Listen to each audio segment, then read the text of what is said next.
Oui, bonjour Monsieur Soral. Donc voici ma question.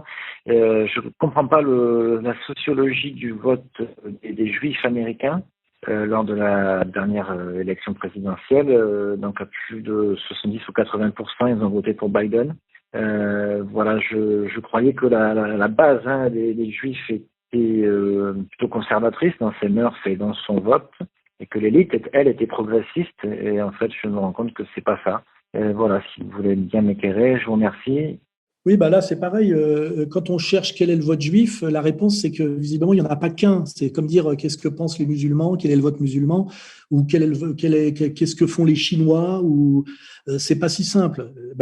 En fait, la réponse, elle est déjà dans la question. Il y a évidemment au moins deux votes juifs aux États-Unis, et le rapport est 70-30. Il y a le vote juif progressiste de gauche américain qui correspond à la majorité juive qui est en fait qui a été, je dirais, formé par l'école de Francfort, hein, c'est-à-dire de juifs qui ont compris que pour prendre le contrôle d'un pays, il fallait lutter contre la personnalité autoritaire, il fallait lutter contre on va dire l'unité ethnique d'un pays et son unité religieuse, donc favoriser tout ce qui est dissident, que ce soit dissidence sexuelle, raciale, ce qui donne une apparence de générosité, c'est-à-dire être toujours du côté des minorités contre les majorités, et toujours du côté, on va dire, de l'avant-garde contre la tradition.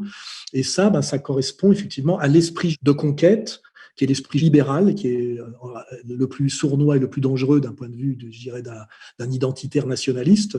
Et c'est 70%, et ils sont derrière Biden. Alors, à l'inverse, Trump, lui, a surtout fédéré des juifs nationalistes et des juifs traditionalistes, qui est assez intéressant. Ça donne d'ailleurs la sociologie d'Israël.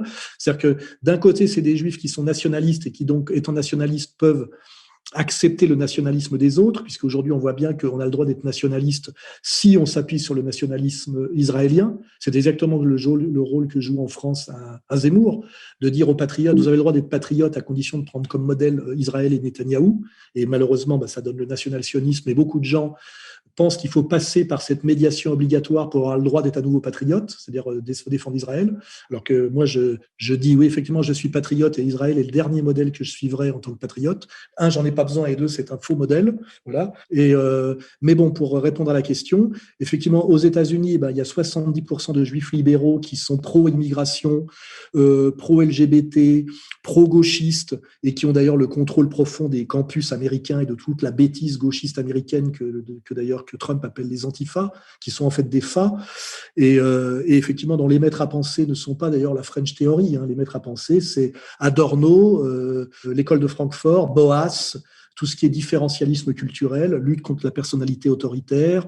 Tout ça, c'est aussi dans mon prochain bouquin, vous allez pouvoir en profiter. Et puis de l'autre côté, effectivement, il y a les juifs pro-Trump qui pensent à Israël avant toute chose et qui respectent Trump comme nationaliste défendant effectivement Israël, mais c'est minoritaire. Voilà.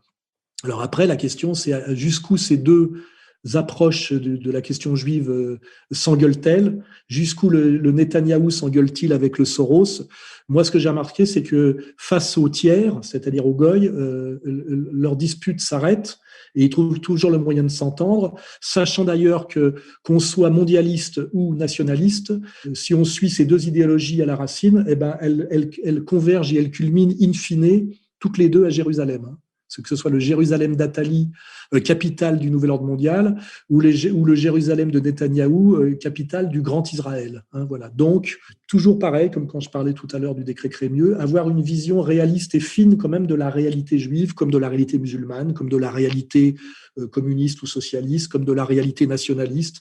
C'est toujours un peu plus compliqué que ce qu'on aimerait, parce que ça serait tellement mieux s'il y avait les bons, les méchants, d'ailleurs comme au sport, hein, il y a deux équipes, l'OM, PSG, quand on joue aux dames, les blancs, les noirs, vous voyez. En réalité, tant qu'on est dans le binaire, oui, non, on ne comprend rien à la politique. Il faut accéder à une vision triangulaire et ternaire, et je rappelle que le triangle est le symbole maçonnique, et que l'étoile de David, ce sont deux triangles imbriqués. Voilà. Tant que vous ne penserez pas triangulaire, politiquement, vous ne penserez pas. Voilà, je finirai là-dessus.